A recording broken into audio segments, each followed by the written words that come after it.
Algumas pessoas não têm a informação de que a Bíblia fala sobre depressão.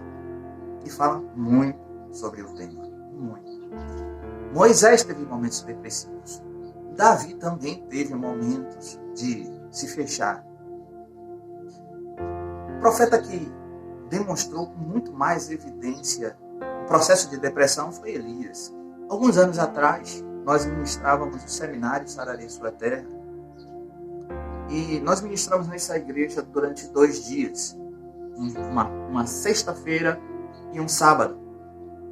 Foram dias maravilhosos na presença do Senhor, onde as pessoas foram impactadas com a ministração que Deus colocou no nosso coração, no seminário Sararei Sua Terra.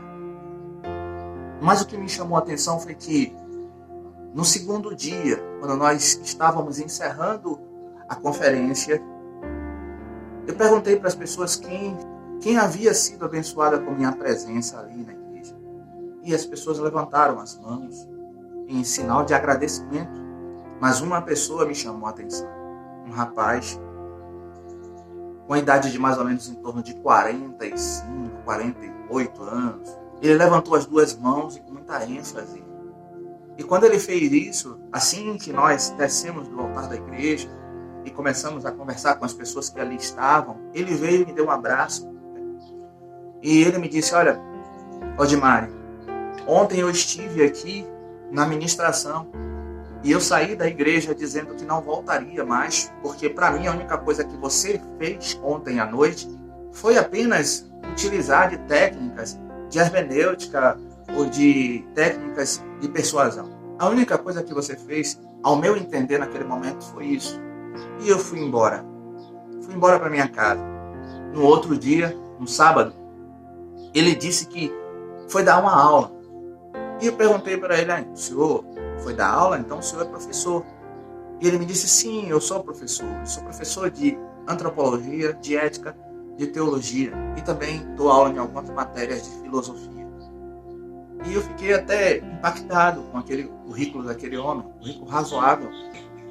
E ele me disse o seguinte: hoje pela manhã, quando eu estava na sala de aula, que eu comecei a falar para os meus alunos, eu não levo mais apontamento, porque já tenho minhas aulas todas na minha cabeça. E aí aquele rapaz começou a ministrar a sua aula, de repente lhe deu um branco, e ele não lembrava mais de nada.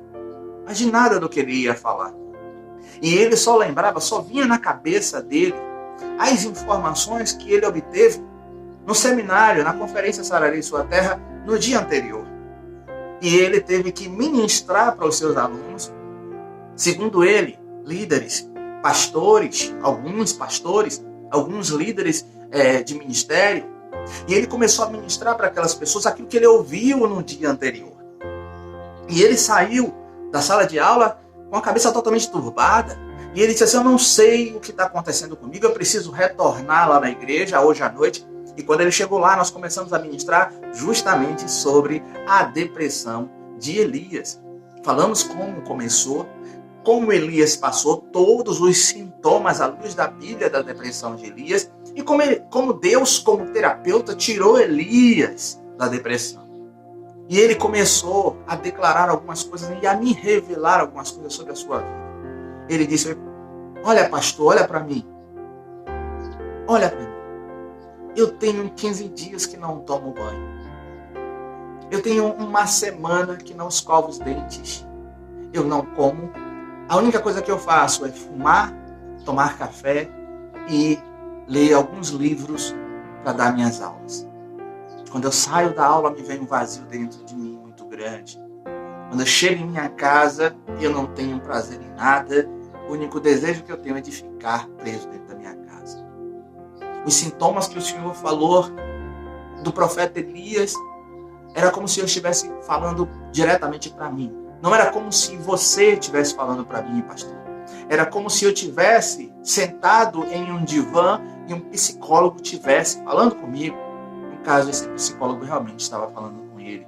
Esse psicólogo é o Senhor Jesus. Aquele homem estava passando por um processo de depressão. E segundo ele tinha se libertado naquele momento daquela situação. Porque está escrito, querido, a palavra de Deus ela é poderosa. No livro de Hebreus capítulo 4, verso 12, a Bíblia diz que a palavra de Deus é viva e eficaz, penetra até dividir alma e espírito, juntas e medulas, e ela é apta para discernir pensamentos e intenções do coração. Amém? Beijo no teu coração.